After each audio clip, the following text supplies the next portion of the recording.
إن الحمد لله نحمده ونستعينه ونستغفره ونعوذ بالله من شرور أنفسنا ومن سيئات أعمالنا من يهده الله فلا مضل له ومن يضلله فلا هادي له وأشهد أن لا إله إلا الله وحده لا شريك له وأشهد أن محمدًا عبده ورسوله أما بعد فإن خير الحديث كتاب الله وخير الهدي هدي محمد صلى الله عليه وسلم وشر الأمور محدثاتها وكل محدثة بدعة وكل بدعة ضلالة وكل ضلالة في النار فأعوذ بالله السميع العليم من الشيطان الرجيم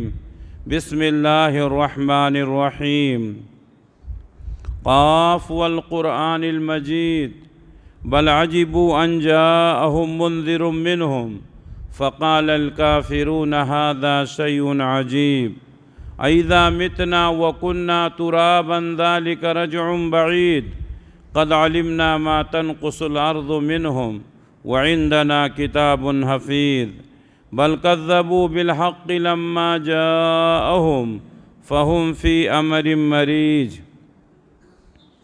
يا أيها الذين آمنوا اتقوا الله حق تقاته ولا تموتن إلا وأنتم مسلمون يا أيها الناس اتقوا ربكم الذي خلقكم من نفس واحدة وخلق منها زوجها وبث منهما رجالا كثيرا ونساء واتقوا الله الذي تساءلون به والأرحام إن الله كان عليكم رقيبا يا أيها الذين آمنوا اتقوا الله وقولوا قولا سديدا يصلح لكم أعمالكم ويغفر لكم ذنوبكم ومن يطع الله ورسوله فقد فاز فوزا عظیما۔ ہر طرح کی تعریف اس اللہ رب العالمین کے لیے لائق اور زیبا ہے جو سارے جہان کا اکیلا خالق ہے، مالک ہے، حاکم ہے، رازق ہے، جس کے ہاتھ میں پوری دنیا کی بادشاہت ہے اور جو اپنے عرش پر ہوتے ہوئے پوری کائنات کا نظام چلا رہا ہے۔ بعدہ اس کے تمام نبیوں اور رسولوں پر درود و سلام نازل ہوں، خصوصاً آخری نبی حضرت محمد مصطفیٰ صلی اللہ علیہ وسلم پر، جنہیں اللہ نے پوری دنیا کے لیے رحمت بنا کر بھیجا، جنہوں نے اللہ تبارک و تعالیٰ کی بھیجی ہوئی شریعت کو انتہائی امانت داری کے ساتھ اللہ کے بندوں تک پہنچایا۔ محترم حاضرین، اس سے پہلے جمعہ کے خطبے میں اہل ایمان کے صفات کے متعلق میں نے آپ حضرات کے سامنے کتاب و سنت کی روشنی میں کچھ باتیں کی تھیں، اور میں نے وعدہ کیا تھا کہ یہ سلسلہ ابھی جاری رہے گا۔ پچھلے جمعہ کے خطبے میں اہل ایمان کے 5 صفات میں نے آپ حضرات کے سامنے بیان کیا تھا کہ اہل ایمان اپنے ایمان میں شک نہیں کرتے۔ دوسری بات، اہل ایمان صرف اللہ سے ڈرتے ہیں۔ اور تیسری صفت، وہ اپنے دین کو صرف اللہ کے لیے خالص کرتے ہیں۔ اور چوتھی صفت، جب بھی اللہ کا نام آتا ہے تو اللہ کا نام سن کر وہ ڈر جاتے ہیں۔ اور 5ویں صفت، اللہ اور اس کے رسول کی اطاعت کرتے ہیں اور مومنوں سے محبت کرتے ہیں۔ یہ 5 صفات پچھلے خطبے میں نے آپ حضرات کے سامنے بیان کیا تھا۔ 6ٹھی صفت یہ ہے کہ ہر کام میں اللہ اور اس کے رسول کے فیصلے کو مکمل طور پر تسلیم کرتے ہیں، چونکہ دین کو بھیجنے والا اللہ ہے اور دین کو اللہ کے بندوں تک پہنچانے والے اللہ کے رسول ہیں۔ اس لیے اللہ اور اس کے رسول کے فیصلے کو تسلیم کرنا یہ مومن کے لیے ضروری ہے۔ اگر کوئی اللہ اور اس کے رسول کے فیصلے کو تسلیم نہیں کرتا ہے تو وہ مومن نہیں ہو سکتا۔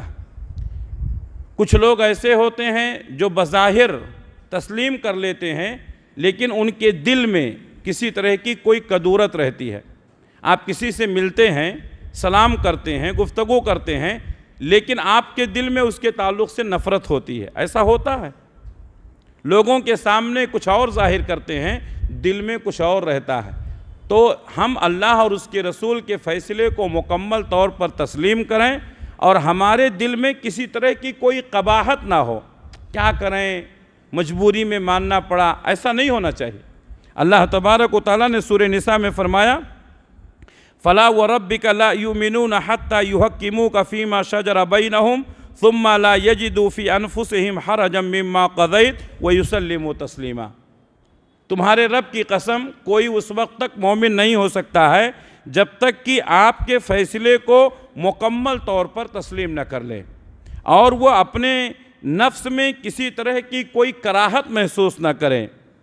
وَيُسَلِّمُوا تَسْلِيمًا، اور مکمل طور پر آپ کی بات کو تسلیم کریں۔ سامنے مان لینا، پیچھے ناپسند کرنا، اگر ایسا کوئی مومن ہے تو اس کو منافق کہتے ہیں۔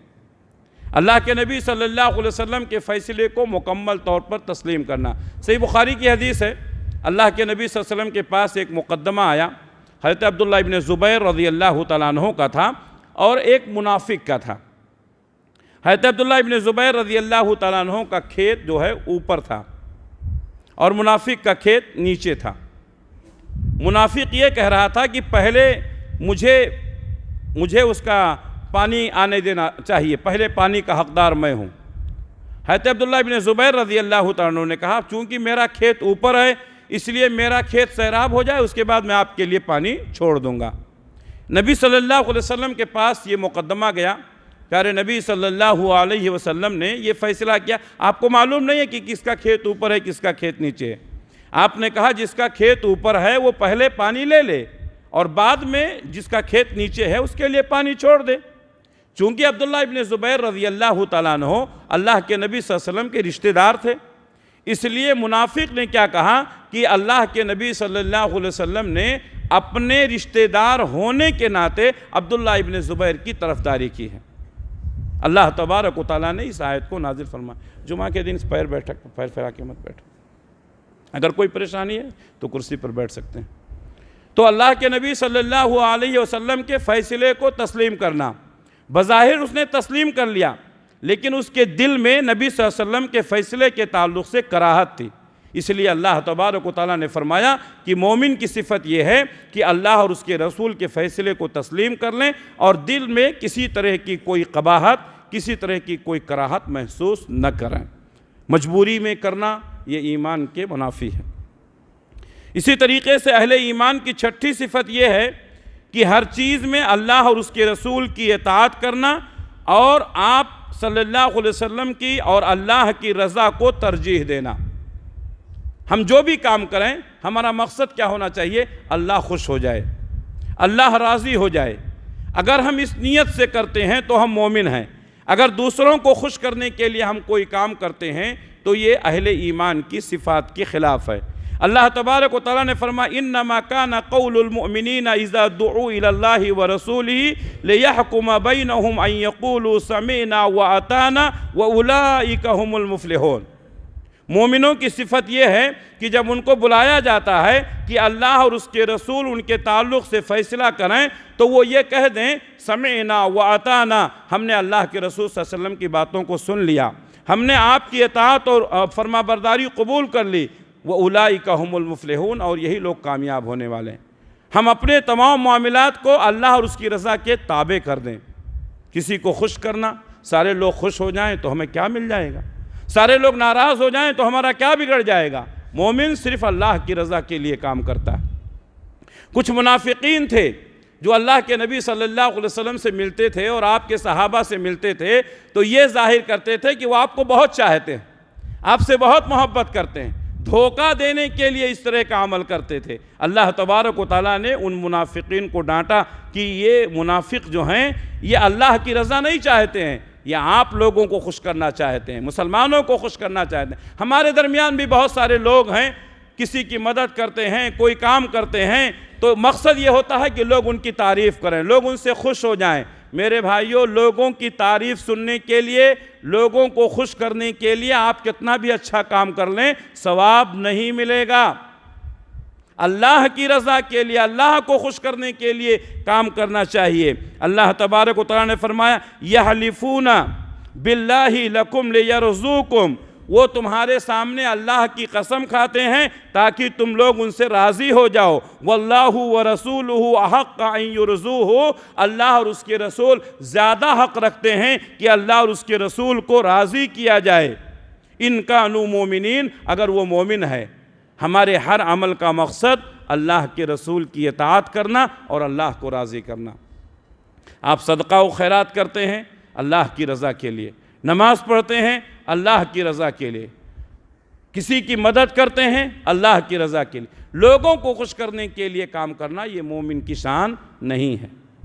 قل ان صلاتی و نسکی و محیای و مماتی للہ رب العالمین، اے نبی صلی اللہ علیہ وسلم آپ کہہ دیجئے بے شک میری نماز، میری قربانی، میرا جینا، میرا مرنا سب کس کے لیے ہے؟ اللہ کے لیے۔ میری زندگی کا مقصد تیرے دین کی سرفرازی، میں اسی لیے مسلمان، میں اسی لیے نمازی۔ ہمیں ہمیشہ اللہ کو خوش کرنا چاہیے۔ مومن کی 7ویں صفت یہ ہے کہ اختلاف اور نزاع کے وقت ہر بات اللہ اور اس کے رسول کی طرف لوٹانا۔ اختلاف ہوتا ہے، پہلے بھی ہوا تھا، آج بھی ہے، آئندہ بھی رہے گا۔ اختلاف سے نکلنے کا راستہ کیا ہے؟ اللہ اور اس کے رسول کی طرف لوٹائے۔ کوئی اپنے امام کی طرف بلائے، اختلاف ختم نہیں ہو سکتا ہے۔ کوئی دنیاوی کتاب کی طرف بلائے، اختلاف ختم نہیں ہو سکتا۔ اللہ اور اس کے رسول کی اطاعت کی طرف لوٹ آئیں، اختلاف ختم ہو جائے گا، اس لیے کہ اللہ اور اس کی رسول کی اطاعت کا حکم اللہ نے دیا ہے۔ لیکن آج جو اختلافات بڑھتے جا رہے ہیں، آج جو مسلکوں میں لوگ تبدیل ہوتے جا رہے ہیں، آج جو جماعتیں اور تنظیمیں بنتی جا رہی ہیں، اس کا بنیادی سبب یہ ہے کہ لوگوں نے اللہ اور اس کے رسول کو چھوڑ کر کے اپنے اماموں کے پیچھے چلنا شروع کر دیا۔ اللہ اور اس کے رسول کی اطاعت و فرما برداری کے بجائے اپنے اماموں کی تقلید میں آ گئے، جس کی وجہ سے اختلاف بڑھتا جا رہا ہے، جماعتیں بڑھتی جا رہی ہیں اور لوگوں میں ایک دوسرے کے تعلق سے دوریاں پیدا ہوتی جا رہی ہیں۔ اللہ تبارک و تعالیٰ نے فرمایا یا ایھا الذین آمنوا اطیعوا اللہ واطیعوا الرسول، اے ایمان والو اللہ کی اطاعت کرو، رسول کی اطاعت کرو، وَأُولِي الْأَمْرِ مِنْكُمْ، اور جو اولو الامر ہیں ان کی اطاعت کرو۔ آپ دیکھیں کہ اللہ تبارک و تعالیٰ نے فرمایا اے ایمان والو اطیعوا اللہ، اللہ کی اطاعت کرو، وَأَطِيعُوا الرَّسُولَ، اور رسول کی اطاعت کرو، وَأُولِي الْأَمْرِ، اولی الامر میں اطیعوا کا لفظ نہیں ہے۔ آپ غور کریں، اطیعوا اللہ وَأَطِيعُوا الرَّسُولَ وَأُولِي الْأَمْرِ، اللہ کی اطاعت کرو، رسول کی اطاعت کرو، وہ اولی الامر، اور جو تمہارے لیے صاحب معاملہ ہیں۔ معلوم یہ ہوا کہ اولی العمر کی اطاعت اس وقت کی جائے گی جب وہ اللہ اور اس کے رسول کی اطاعت کے ماتحت ہو۔ کوئی امام ہے، کوئی حاکم ہے، اللہ اور اس کے رسول کی اطاعت سے ہٹ کر اپنی اطاعت کا حکم دیتا ہے تو اس کی بات نہیں مانی جائے گی۔ اسی لیے اولی الامر کے لیے اللہ نے اطیعوا کا لفظ نہیں استعمال کیا۔ یہ باریکیاں ہیں جو آپ کو سمجھنے کی ضرورت۔ تو اولی الامر کی اطاعت کی جائے گی کب تک؟ جب وہ اللہ اور اس کے رسول کی اطاعت کے ماتحت ہو۔ ایک جنگ کے موقع پر ایک امیر نے، دونوں میں اختلاف ہو گیا، امیر میں اور جو ان کے ماتحتین تھے اختلاف ہو گیا۔ انہوں نے حکم دیا کہ لکڑیاں اکٹھا کی جائیں۔ امیر کی فرما برداری کرنا ضروری تھا۔ لوگوں نے لکڑیاں اکٹھا کی، پھر امیر نے حکم دیا کہ لکڑیوں کو آگ لگا دیا جائے۔ لکڑیوں کو آگ لگا دی گئی۔ اب امیر نے حکم دیا کہ سب لوگ اس آگ میں کود جاؤ۔ صحابہ تھے، نبی کی تربیت میں تھے، نبی صلی اللہ علیہ وسلم نے ان کی تربیت کی تھی۔ کہا نہ، ہم آگ میں نہیں کودیں گے، اسی آگ سے بچنے کے لیے تو ہم نے ایمان لایا ہے، اسی آگ سے بچنے کے لیے تو ہم نے اسلام قبول کیا ہے، ہم یہاں امیر کی بات نہیں مانیں گے۔ اللہ اکبر۔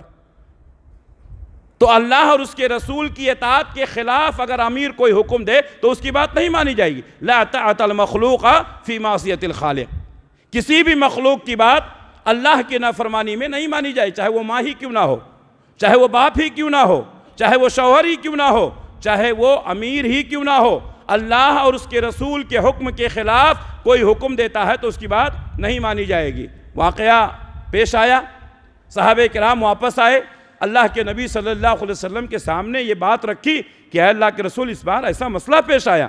کہا اگر تم آگ میں کود جاتے تو پوری زندگی آگ ہی میں رہ جاتے، آگ ہی میں رہ جاتے، پھر آگ سے تم نہیں نکل سکتے تھے۔ میرے بھائیوں، امیر کی اطاعت کرنا ضروری ہے، لیکن جب اللہ اور اس کے رسول کی اطاعت کے ماتحت ہو۔ اللہ اور اس کے رسول کی اطاعت کے خلاف کسی امیر کی بات نہیں مانی جائے گی، کسی امام کی بات نہیں مانی جائے گی، کسی مخلوق کی بات نہیں مانی جائے گی۔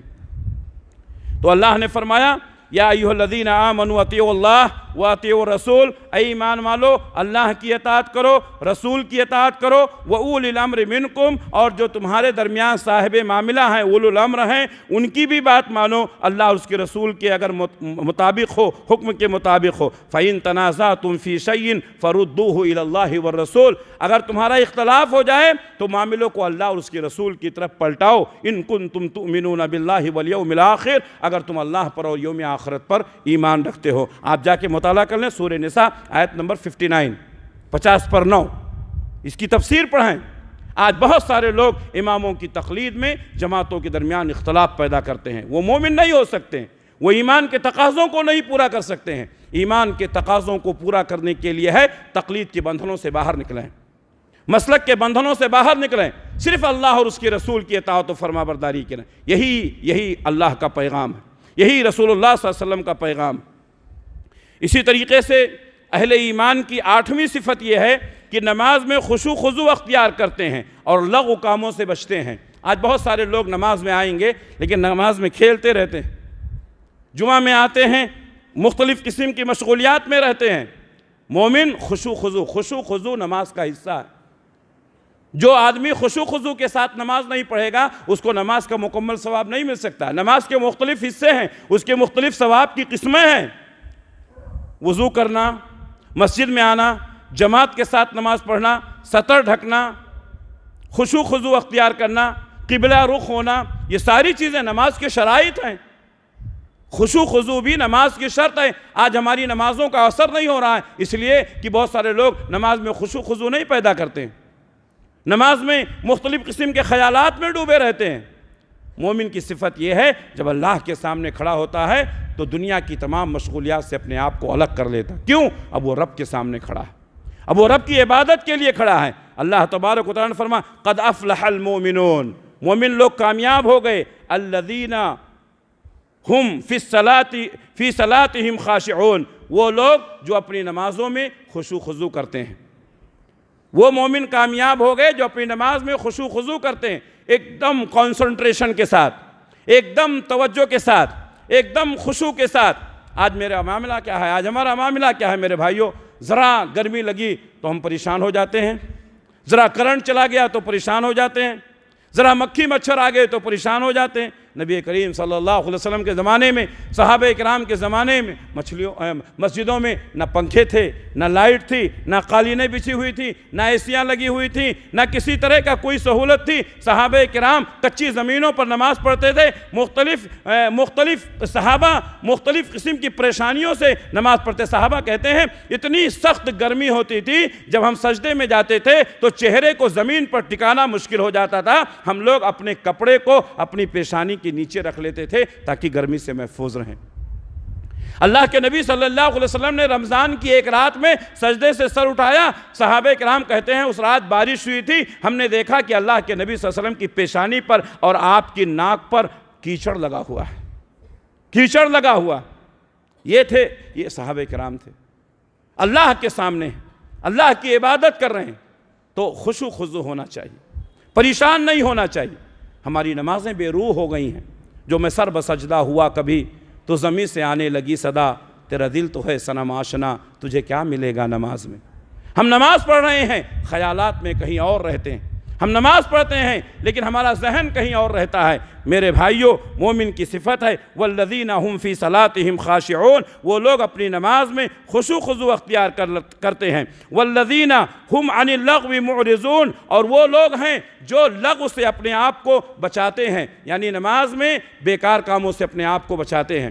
آج بہت سارے لوگ نماز میں گئے تو صرف کپڑے سمیٹتے رہتے ہیں، کپڑا پریس کر کے آیا، استری کر کے لایا ہے، مڑ نہ جائے کر کو، اس کو نماز میں تشہد میں بیٹھتے ہوئے کپڑے کی فکر رہتی ہے۔ کتنے لوگوں کو آپ نے دیکھا ہوگا تشہد میں بیٹھتے ہوئے اپنا کرتا سیدھا کرتے رہتے ہیں، اس کو نماز کی فکر نہیں ہے، اس کا دھیان اس کے کپڑے پر رہتا، اس کا دھیان اس کے جبے پر رہتا۔ سجدے میں جاتے ہیں تو پھونکتے رہتے ہیں، کہیں دھول کہیں مٹی پیشانی میں نہ لگ جائے۔ میرے بھائیوں، وہ پیشانیاں مبارکباد ہیں جو اللہ تبارک و تعالیٰ کے لیے خاک آلود ہوا کرتی ہیں، خاک آلود ہوا کرتی ہیں۔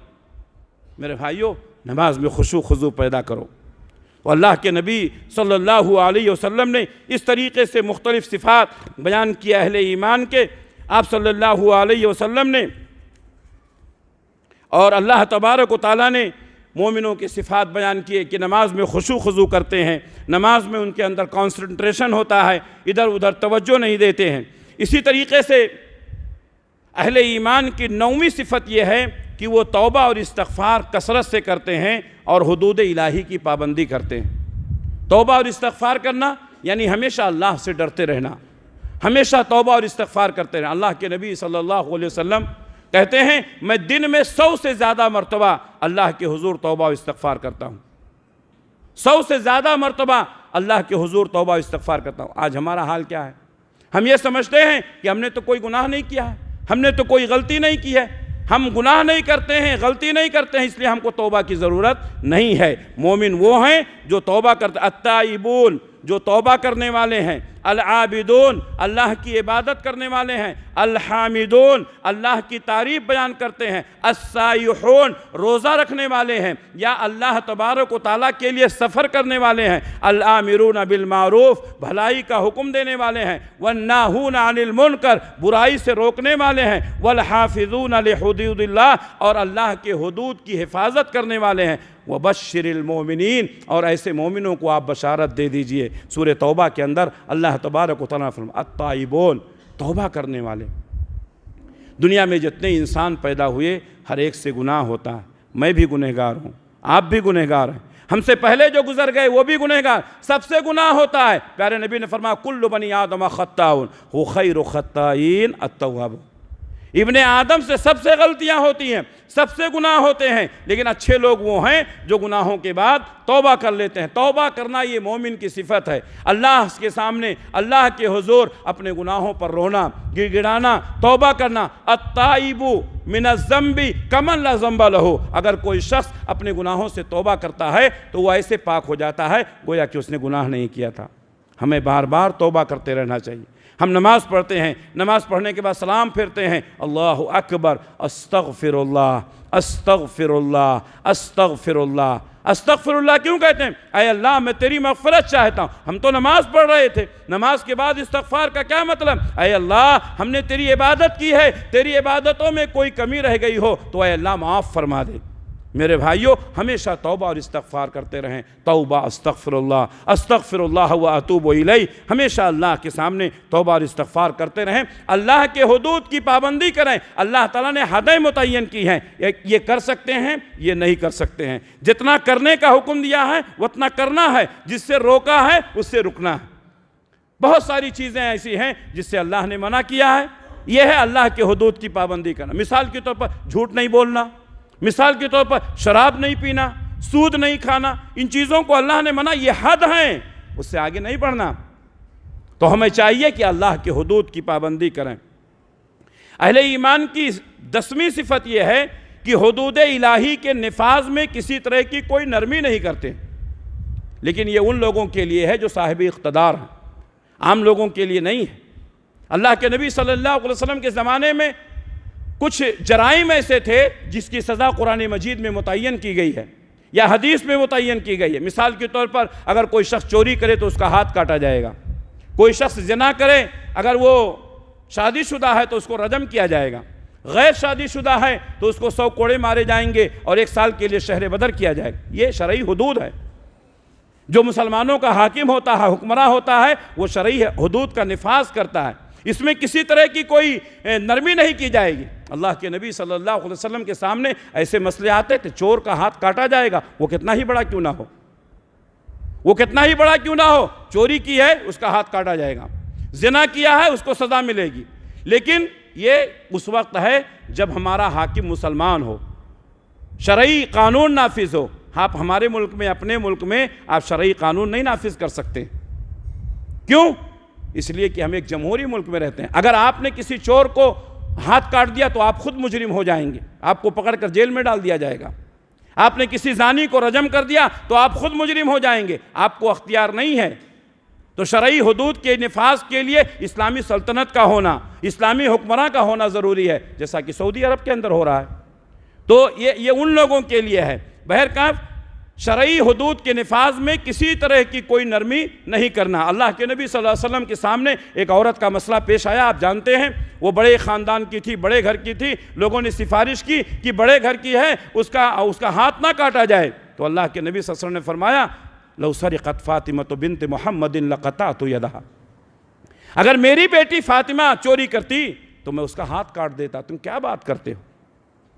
حضرت اسامہ سے کہا اسامہ اسی لیے لوگ گمراہ ہو گئے، اسی لیے وہ تباہ و برباد ہو گئے کہ جب ان میں کوئی غریب آدمی جرم کرتا تھا تو اس کو سزا دی جاتی تھی، اور امیر آدمی جب جرم کرتا تھا تو اس کو معاف کر دیا جاتا۔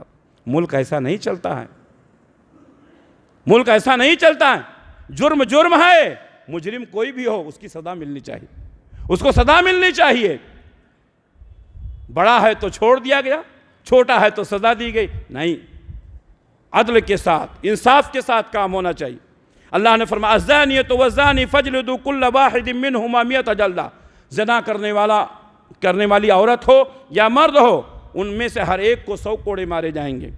ولا تاخذکم بہما رأفۃ، اور ان میں کسی طرح کی کوئی نرمی نہیں کی جائے گی، وہ بیچارہ کمزور ہے، بچہ ہے، نہیں، اس نے جرم کیا ہے، غلطی کی ہے، سزا ملے گی۔ 100 کوڑے مارے جائیں گے، 100 کوڑے مارے جائیں گے، کمزور ہو یا مضبوط، مضبوط ہے تو 100 کوڑے ماریں گے، کمزور ہے چھوڑ دیں گے، ایسا نہیں، 100 کوڑے اس کو مارے جائیں گے۔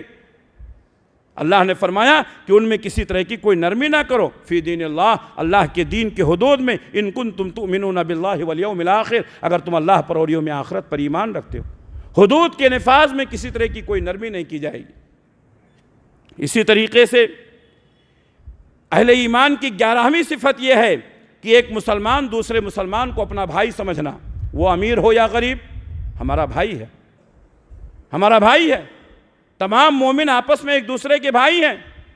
اللہ نے فرمایا انما المؤمنون اخوہ، مومن سب کے سب آپس میں بھائی ہیں۔ فاصلحوا بین اخویکم، اپنے بھائیوں کی اصلاح کیا کرو۔ واتقوا اللہ لعلکم ترحمون، اور اللہ سے ڈرو تاکہ تمہارے اوپر رحم کیا جائے۔ امیری اور غریبی کا امتیاز مٹاؤ۔ اللہ کے گھر میں آتے ہیں، سارے لوگ ایک صف میں کھڑے ہو جاتے ہیں، کیا امیر، کیا غریب، کیا چھوٹا، کیا بڑا، سارے لوگ ایک صف میں کھڑے ہیں۔ یہ اللہ تبارک و تعالیٰ کے دین کی برکت ہے۔ ایک غریب آدمی آتا ہے، پہلے آیا ہے، اس کو امام کے پیچھے جگہ مل جاتی ہے۔ ایک امیر آدمی آیا ہے، لاکھوں کروڑ، خود ہی وہ مسجد بنایا ہے، کروڑوں روپے کی مسجد خود بنایا ہے، بعد میں آئے گا اس کو پیچھے جگہ ملے گی۔ امیری غریبی کا امتیاز نہیں ہے، سارے مومن آپس میں بھائی ہیں۔ ایک دوسرے سے محبت کرو، ایک دوسرے کا احترام کرو، ایک دوسرے کی عزت کرو، ایک دوسرے سے سینے سے لگاؤ۔ انما المؤمنون اخوۃ فاصلحوا بین اخویکم، مومن سب کے سب آپس میں بھائی ہیں، اپنے بھائیوں کی اصلاح کیا کرو۔ اللہ تعالیٰ نے فرمایا واتقوا اللہ لعلکم ترحمون، اور اللہ سے ڈرو تاکہ تمہارے اوپر رحم کیا جائے۔ اہل ایمان کی 12ویں صفت یہ ہے کہ وہ بڑے بڑے گناہوں سے بچتے ہیں، چھوٹے گناہوں سے بھی بچتے ہیں، لیکن گناہ تو بہرحال ہر انسان سے ہوتا ہے، لیکن بڑے گناہوں کے تو قریب نہیں جاتے ہیں۔ تو یہ 12ویں صفت ہے۔ اسی طریقے سے اللہ کے بندے اللہ کے بندوں پر اپنا مال خرچ کرتے ہیں۔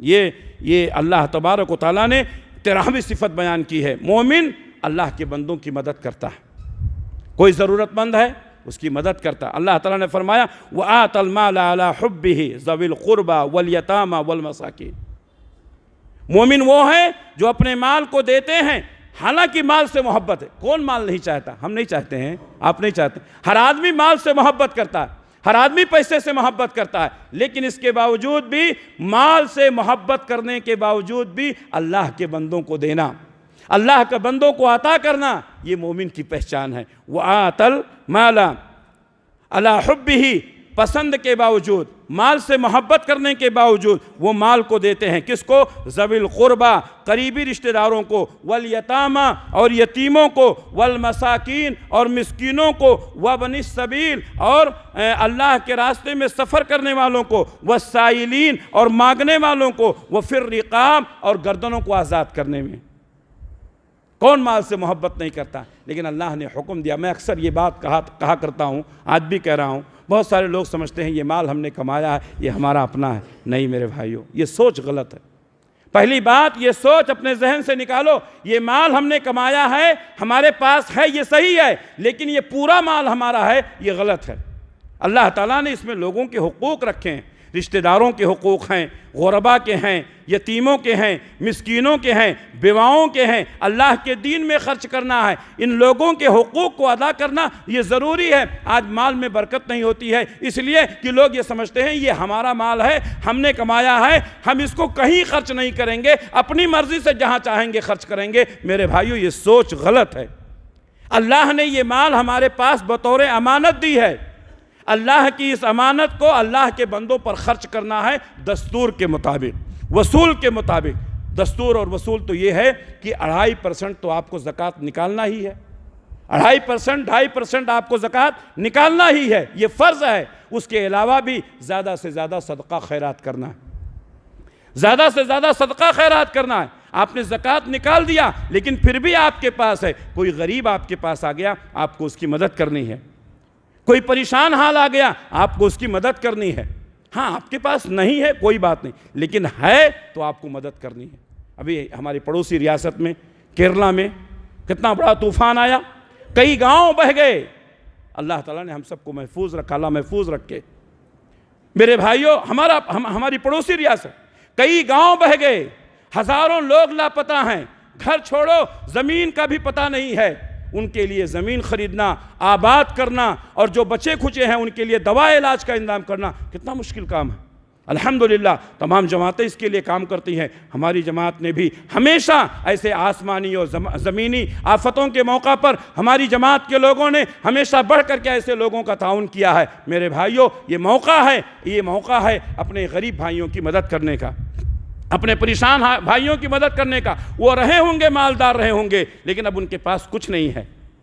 ان کا گھر جا چکا ہے، ان کی زمین جا چکی ہے، ان کے بیوی بچے بہ چکے ہیں۔ جو بچے کھچے ہیں ان کی حفاظت کرنا یہ ہر انسان کی ذمہ داری ہے، یہ انسانیت کا فرض ہے۔ ایک انسان دوسرے انسان کے کام آئے، یہ پہلا سبق تھا کتاب خدا کا کہ مخلوق ساری ہے کنبہ خدا کا۔ یہی ہے عبادت، یہی دین و ایمان کہ کام آئے دنیا میں انسان کے انسان۔ میرے بھائیوں، ایسے موقع پر اپنے ان بھائیوں کی مدد کرنا یہ ہمارے لیے ضروری ہے۔ تو ہم ان کے لیے انشاءاللہ ہم سے جو کچھ بھی ہو سکے گا ان کا ہم تعاون کریں گے۔ تو ایک مسلمان دوسرے مسلمان کو بھائی سمجھ، اللہ کے بندوں پر مال خرچ کرنا۔ وَآتِ الْمَالَ عَلَىٰ حُبِّهِ ذَوِي الْقُرْبَىٰ وَالْيَتَامَىٰ وَالْمَسَاكِينِ وَابْنَ السَّبِيلِ وَالسَّائِلِينَ وَفِي الرِّقَابِ۔ اسی طریقے سے 14ویں صفت یہ ہے کہ اللہ تعالیٰ سے دین کی تائید اور حمایت جو آپ نے کیا ہے اس کو پورا کیا جائے۔ ہم جب مسلمان ہوتے ہیں، ہم جب کلمہ پڑھتے ہیں تو اسی وقت ہم اللہ سے یہ عہد کرتے ہیں کہ اے اللہ، تیرے دین کے لیے جو کچھ بھی قربانی دینی ہوگی ہم دیں گے۔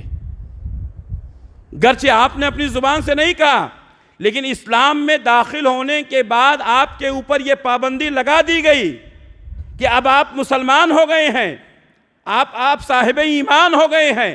اب اللہ کے دین کے لیے آپ کو جو کچھ بھی قربانی کرنا پڑے آپ قربانی دینے کے لیے تیار رہیں گے۔ صحابہ کرام نے اللہ کے نبی صلی اللہ علیہ وسلم کے حکم پر آپ نے اپنا گھر چھوڑا، اپنا مال عطا کیا، اپنی جائیدادیں وقف کی، یہاں تک کہ اپنی جانوں کی قربانی دی۔ میرے بھائیوں، تو صاحب ایمان جو ہے وہ اللہ سے عہد و پیمان کرتا ہے کہ اے اللہ، تیرے دین کی حفاظت کے لیے، تیرے دین کی سربلندی کے لیے ہمارا جو کچھ بھی ہے ہم تیرے دین کے لیے وقف کریں گے۔ میرے بھائیوں، ہمیں جان بھی دینی پڑے ہم دینے کے لیے تیار رہیں گے۔ یہ ہے صاحب ایمان۔ اللہ کے نبی صلی اللہ علیہ وسلم نے اعلان کیا، صحابہ کرام نکل گئے، جانوں کا نذرانہ پیش کیا، مال لٹایا۔ میرے بھائیوں، آج جو ہم مظلوم ہیں، آج جو ہم گرے ہوئے ہیں، آج جو ہم لوگوں سے الگ کر دیے گئے ہیں، آج جو ہماری باتیں نہیں سنی جا رہی ہیں، اس لیے کہ میرے بھائیوں ہم نے دین کے لیے کچھ نہیں کیا۔ ہم نے دین کے لیے کچھ نہیں کیا. ہم سمجھتے ہیں کہ 2-4 وقت کی ہم نماز پڑھ لیتے ہیں بس یہی کافی ہے. نہیں میرے بھائیوں، ایک مومن کے لیے ضروری ہے کہ دین کی سربلندی کے لیے اپنا مال، اپنی جان، اپنی جائیداد سب کچھ قربان کرنے کے لیے تیار رہے. وہ ہے مومن. ورنہ صحابہ کرام کو کیا ضرورت تھی مکہ چھوڑ کر مدینہ جانے کی؟ صحابہ کرام کو کیا ضرورت تھی مکہ سے آنے والوں کو اپنی زمین اور جائیداد میں حصے دار بنانے کی؟ صحابہ کرام کو کیا ضرورت تھی جنگوں میں جا کر کے اپنی جانیں قربان کرنے کی؟ نہیں میرے بھائیوں، جب ہم نے ایمان قبول کیا، اسلام میں داخل ہوئے تو ہمیں اسلام کی سربلندی کے لیے اور دین کی تائید کے لیے اپنی جان بھی قربان کرنا پڑے تو ہمیں تیار رہنا چاہیے. یہ ایک مومن کی صفت ہے. اسی طریقے سے مومن کی صفات میں سے ایک صفت یہ بھی ہے کہ وہ اللہ اور اس کے رسول سے، اللہ کے رسول سے سب سے زیادہ محبت کرتا ہے.